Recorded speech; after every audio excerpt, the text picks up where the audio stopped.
सबको नमस्कार। दिल्ली के अंदर अब धीरे धीरे कोरोना की स्थिति बेहतर होती जा रही है। उसी को देखते हुए पिछले हफ्ते से हम लोगों ने अनलॉक करने की प्रक्रिया शुरू की थी। ये ज़रूरी है कि अगर कोरोना की स्थिति बेहतर हो रही है तो अर्थव्यवस्था को वापस पटरी पे लाना भी बहुत ज़रूरी है। पिछले हफ्ते हमने कंस्ट्रक्शन वर्कर्स और फैक्ट्री, ये दो सेक्टर्स खोले थे। पिछले एक हफ्ते से कंस्ट्रक्शन एक्टिविटीज़ और फैक्ट्री दोनों खुले हुए हैं, लेकिन कोरोना की स्थिति अभी कंट्रोल में है। पिछले 24 घंटे में लगभग 400 के करीब केस आए हैं। 500 से भी कम हो गए अब केसेस। 400 के करीब केसेस आए हैं और 0.5% के करीब पॉजिटिविटी बची है, संक्रमण दर बची है। तो स्थिति काफ़ी कंट्रोल में है और भगवान करे ऐसे ही कंट्रोल में रहे। तो ये वाला जो लॉकडाउन पिछले हफ्ते ऐलान किया था वो सोमवार को सुबह 5 बजे तक है। उसके आगे भी लॉकडाउन जारी रहेगा, लेकिन काफ़ी सारी और एक्टिविटीज़ में रियायत दी जा रही है, उनको खोला जा रहा है। एक तो जितने बाज़ार हैं, मॉल्स हैं, उनको खोला जा रहा है ऑड इवन के बेसिस पे, कि आधी दुकानें एक दिन खुलेंगी, आधी दुकानें दूसरे दिन खुलेंगी, आधी दुकानें एक दिन, आधी दुकानें दूसरे दिन। 10 बजे से सुबह 10 बजे से शाम को 8 बजे तक दुकान नंबर के हिसाब से, ऑड इवन के हिसाब से दुकानें खोली जाएंगी। दूसरा, जितने दिल्ली में सरकारी दफ्तर हैं, उन सरकारी दफ्तरों में ग्रुप ए ऑफिसर्स जो हैं वो 100% काम करेंगे और ग्रुप बाकी उसके नीचे वाले जो हैं वो 50% काम करेंगे। लेकिन जो एसेंशियल सर्विसेज में काम करने वाले कर्मचारी हैं वो 100% काम करेंगे और हर एचओडी डिसाइड करेगा कि किसको एसेंशियल सर्विस कहना है और किसको 50% करना है और किसको 100% करना है। जितने प्राइवेट ऑफिसेज हैं उन सभी प्राइवेट ऑफिसेज में 50% मैन पावर के साथ वो खोले जा सकते हैं और लेकिन कोशिश करेंगे कि ज़्यादा से ज़्यादा लोग वर्क फ्रॉम होम करें और अपने प्राइवेट ऑफिसेज कोशिश करें अपने टाइम को स्टैगर करने की, कि ताकि सब लोग एक साथ सड़क पे ना आए। दूसरी चीज़, जो स्टैंड अलोन शॉप्स हैं और जो एसेंशियल सर्विसेज प्रोवाइड करने वाली शॉप्स हैं वो ऑड इवन के बेसिस पे नहीं, वो रोज खुलेंगी। दिल्ली मेट्रो 50% कैपेसिटी के ऊपर चालू की जा रही है और ई कॉमर्स के जरिए जो सामान बेचने की प्रक्रिया है वो चालू रहेगी। तो मोटे मोटे तौर पे ये चीज़ों की रियायत दी जा रही है और मैं उम्मीद करता हूँ इसके बाद देखेंगे कि आने वाले हफ्ते के अंदर भी कोरोना की स्थिति अगर काबू में रही तो और कई सारी एक्टिविटीज़ को फिर उसके अगले हफ्ते खोलेंगे।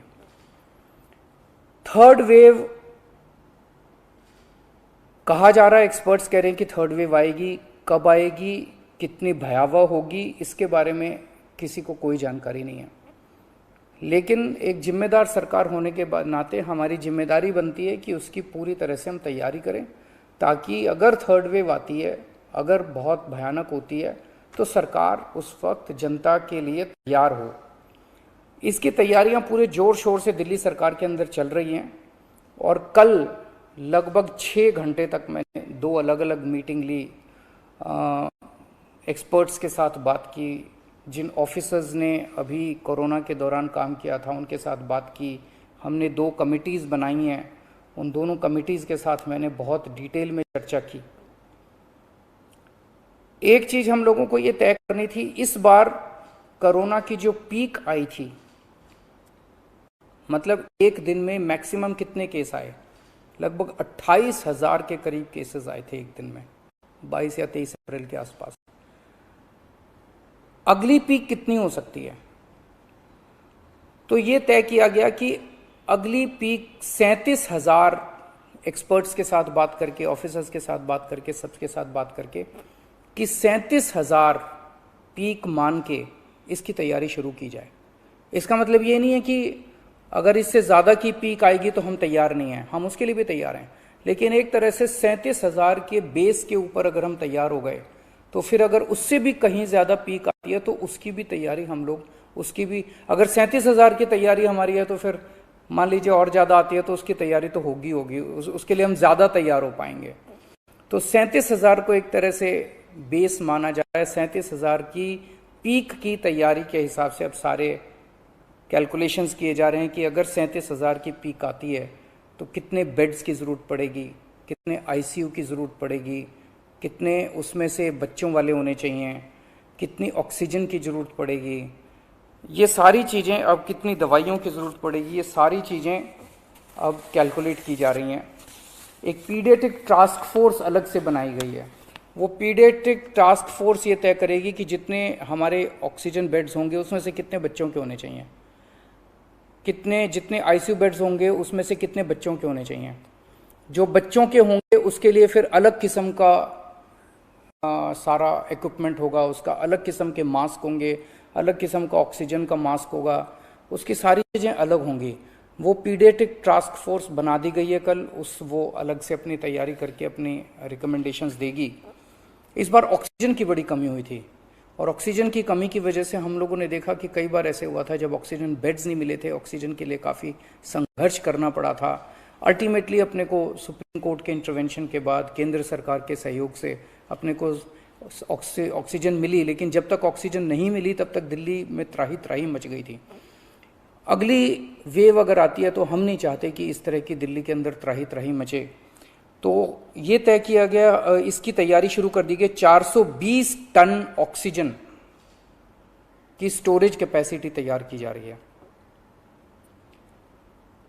इंद्रप्रस्थ गैस लिमिटेड से बात की गई है और उन्हें 150 टन ऑक्सीजन प्रोडक्शन का प्लांट, 420 टन ऑक्सीजन तो स्टोरेज कैपेसिटी क्रिएट की जा रही है और 150 टन ऑक्सीजन प्रोडक्शन करने के लिए उनको प्लांट लगाने के लिए कहा गया है।